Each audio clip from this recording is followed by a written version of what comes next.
Hello students, आइए जानने की कोशिश करते हैं कि इक्विवेलेंस रिलेशन क्या होता है। तो एक ऐसा रिलेशन जो रिलेशन रिफ्लेक्सिव भी हो, सिमेट्रिक भी हो और ट्रांजिटिव भी हो, यानी एक ही रिलेशन में तीन तीन रिलेशन समाये गए हों। एक अकेला रिलेशन रिफ्लेक्सिव भी है, सिमेट्रिक भी है और ट्रांजिटिव भी है, तो उस रिलेशन को इक्विवेलेंस रिलेशन कहा जाता है। देखिए इक्विवेलेंस रिलेशन की डेफिनेशन क्या है। A relation R on a set A is called equivalence relation if relation R is reflexive, symmetric and transitive. आइए इसको क्वेश्चन से समझने की कोशिश करते हैं। तो ये आपके पास एक क्वेश्चन है, if R is a relation on set A, और सेट ए के एलिमेंट्स क्या हैं, 1 2 3 1 2 3, ये एलिमेंट्स है सेट ए के।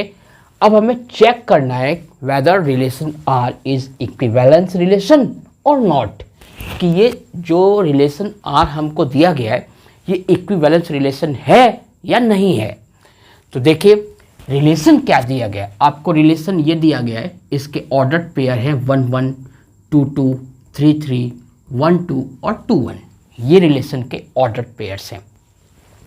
तो ये रिलेशन इक्विवेलेंस रिलेशन है या नहीं है, इस बात को चेक करने के लिए हमें ये चेक करना पड़ेगा कि ये रिफ्लेक्सिव है, सिमेट्रिक है, ट्रांजिटिव है, क्या ये तीनों है।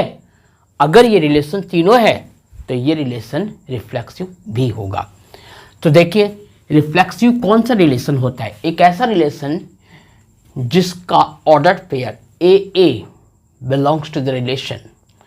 अगर किसी रिलेशन का ordered pair a a relation से बिलोंग करता है, for every a belongs to the set A, तो हम कहेंगे कि वो रिलेशन रिफ्लेक्सिव है।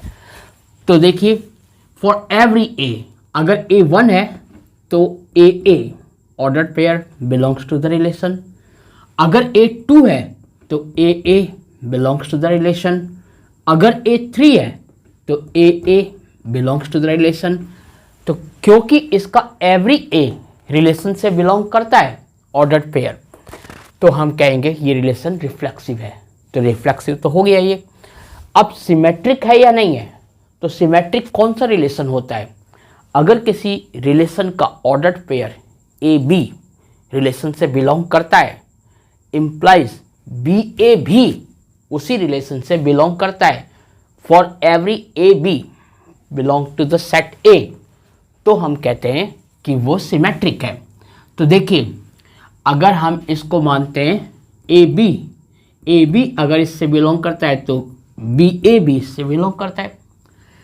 ए बी अगर बिलोंग कर रहा है तो बी ए भी बिलोंग कर रहा है, क्योंकि जो ए है वही बी है। ए बी बिलोंग कर रहा है तो बी ए भी बिलोंग कर रहा है, ए बी बिलोंग कर रहा है तो बी ए भी बिलोंग कर रहा है। तो ये रिलेशन सिमेट्रिक भी है। अब ट्रांजिटिव है या नहीं है, ट्रांजिटिव के लिए देखते हैं कि ट्रांजिटिव रिलेशन वो होता है जिसका ordered pair a b relation से बिलोंग करता है एंड बी सी ये भी रिलेशन से बिलोंग करता है, तो इम्प्लाइज ए सी भी, ऑर्डर्ड पेयर ए सी भी रिलेशन से बिलोंग करना चाहिए। तो इसमें हम चेक करते हैं, मान लीजिए ये ए बी है तो बी 1 है, तो आप इसको अगर ए बी मान रहे हैं तो 1 सी भी ए बी हो जाएगा, 1 सी भी ए बी हो जाएगा। तो ये चीज़ आपका बिलोंग कर रहा है इससे, ठीक है, 1 सी। अब ए क्या है 1 और सी भी क्या है 1, तो ये भी इससे बिलोंग कर रहा है। इसी तरीके से अगर 2 2 को आप देखते हो तो ये भी 2 2 हो गया, तो ये आपका 2 2 बिलोंग कर रहा है। इसी तरीके से 3 3 को देखते हो तो 3 3 ऑर्डर्ड पेयर, अगर ये ए बी है तो ये बी सी भी माना जा सकता है, और ऐसी कंडीशन में ये सी ए भी बनता है, ए सी भी बनता है। तो ऑर्डर्ड पेयर ये तीनों बिलोंग कर रहे हैं। और इस ऑर्डर्ड पेयर को देखिए, अगर ये आपका ए बी है तो ये बी सी हो गया। अब ए सी क्या है, ए और सी 1 1 है, तो 1 1 ए सी हो गया। तो ये ऑर्डर पेयर आ रहा है रिलेशन में, ये ऑर्डर पेयर भी आ रहा है रिलेशन में, और ये ऑर्डर पेयर भी रिलेशन में आ रहा है।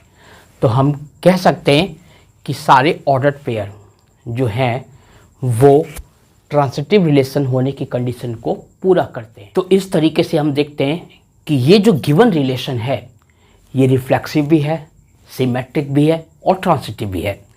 बिकॉज ये गिवन रिलेशन रिफ्लेक्सिव, सिमेट्रिक और ट्रांसिटिव तीनों है, that's why we can say that the given relation R is equivalence relation.